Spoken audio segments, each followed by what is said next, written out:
One brothers, deep, I just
ሰላም ጋይስ፣ ዛሬም ደግመን ተገናኘን። እንዴት ናችሁ?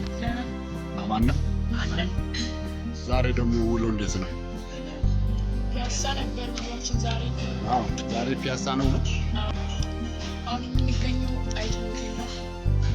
አንተ ወጪ ስታቱ የሚያስተናግድ ይመስላል። ሚስታጸድ እንዴት አሪፍ መስተንግዶ ምናምን አላቸው። በጣም አሪፍ ነው። መጣችሁ በጣም ደስ ይላል። ፒያሳ ሄደናል። ብዙ ቦታ ሄደናል። ጊዮርጊስ ሄደናል። ጊዮርጊስ አፈለክ ደግሞ ከቤተክርስቲያኑ ጎን እንትን ሚኒሊክ ሐውልት አለ። ሐውልቱ ጎን ደግሞ ትልቅ የአድዋ የተሰራ ነው። አድዋ ሚዚየም በጣም ደስ ይላል። በጣም ትልቅ ነው። እሱ ገና አልተከፈተም። እንዴት አያችሁ? ሲታይ ደስ የሚል እይታ አለው። በጣም ነው የሚያምር ነው። ውበትም አለው። ውስጡም በዚህ ልክ እንደሆነ ተስፋ አደርጋለሁ። በቃ ከፊት ለፊቱ ጊዮርጊስ ቤተክርስቲያን በጣም ነው የሚያምረው።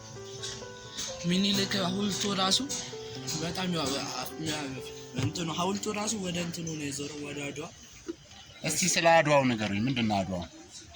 አድዋ የጥቁሮች ኩራት ድል፣ ጣሊያንን የውጭ ነጮችን ድል የነሳችበት ኢትዮጵያ።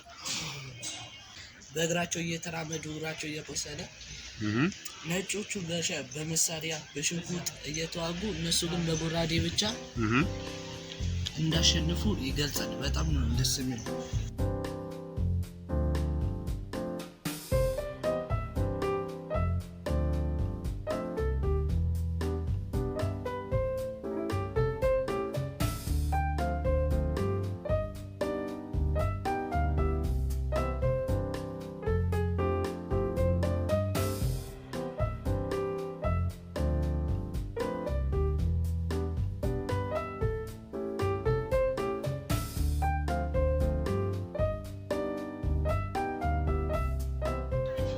አሁን ያወራውን ታሪክ የሚገልጽ ነገር አይታችሁበታል?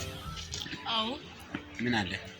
አሁን ለምሳሌ እኔ ያየሁት በስተቀኝ በጀርባው በኩል የአድዋ ተራራን የሚገልጽ እንትን አይቻለሁ። ግድግዳው ላይ እሱን አይቻለሁ።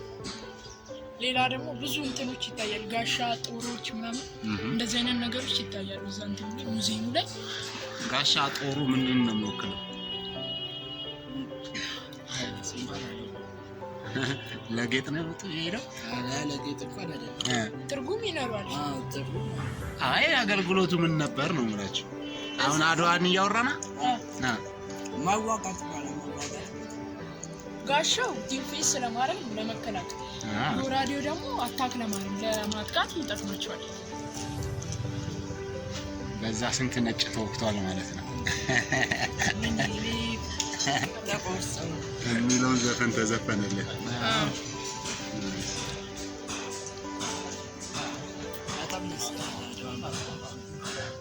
ቤተ ክርስቲያኑ ጋር ያለው ግንኙነት ምንድን ነው? ጊዮርጊስ የዛኔ እቴጌ ጣይቱና አፄ ምኒልክ ወደ ውጊያው ከመሄዳቸው በፊት እዛ ገብተው ጸሎት ምናምን አድርገው ነበርና የዛኔ በሄዱበት ጊዜ ደግሞ 23 ዓመቱ ነበር መሰለኝ ጊዮርጊስ ታቦቱን ይዘው ሄደው ነው የተዋጉት።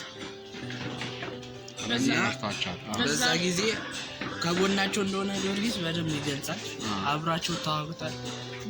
በእርሱ እንትን ነው በእሱ ኃይል ነው እንትን ያሸነፉት እና በቃ ጊዮርጊስ በጣም ትልቅ ውለታ ነው ያለለኛ እና በአድዋ ትልቅ ቦታ አለው። ጊዮርጊስ አብሮን ተዋግቶ አሸንፎልናል። ምናልባት እሱን እንኳን ታቦት ባናወጣ ምናምን አብሮን ባይሆን ኖሮ ተሸንፈን እስኮን ግዛት ውስጥ በእነሱ ባሪያ እንሆን ነበር። ግን አሁን በእሱ አማላጅነት ድነን አሁን ይኸው ነጮችን አንተ የአብስራ ለመባል በቃ ይሄኔ ማን ነበር ቢሆን ስምህ? ባሪያው ናስቴም ቡና ቀም ሞሶሊ ነው ወልወለው። አሁን ግን ዛሬ አንተ ጣይቱ በሰራችው ሆቴል ውስጥ ቁጭ ብለህ ምን እየበላ ነው? ቺፕስ እኔ የዛኔ ቢሆን ደቼ ነበር እየበላ ነበር። አንተ ቺፕስ አይሺ አልጎበኛነውም በደንብ ከበረንዳ ነው የተቀመጥነው። እድሳት ላይ ነው መሰለኝ አይደል? ብዙ ትንሽ ውስጡን እዩት። በጣም አሪፍ ነው ውስጡ። አይ ባቶት ሬስቶራንቱ ማለት ነው። ከዚህ ቪዲዮ በኋላ ትመለከቱታላችሁ። እሺ፣ ስለዚህ አሁን ይሄ የእናንተ ፕሮጀክት ምንድን ነው የሚባለው? ቪዚት አዲስ አበባ ይባላል። እየዞርን እናስተዋውቃቸዋለን። አዳዲስ ታሪካዊ የሆኑትን እንገልጽላቸዋለን። ማጣፉትን ታሪካቸውን እንድታውቁ እናደርጋለን። ስለዚህ ሌላ ቪዲዮ እስከምንለቀቅ ተቀብሉናል። በቃ በሌላ ቪዲዮ እንገናኝ ነው የምንላችሁ። የዛሬው ውሏችን ይሄን ይመስል ነበር። እናመሰግናለን።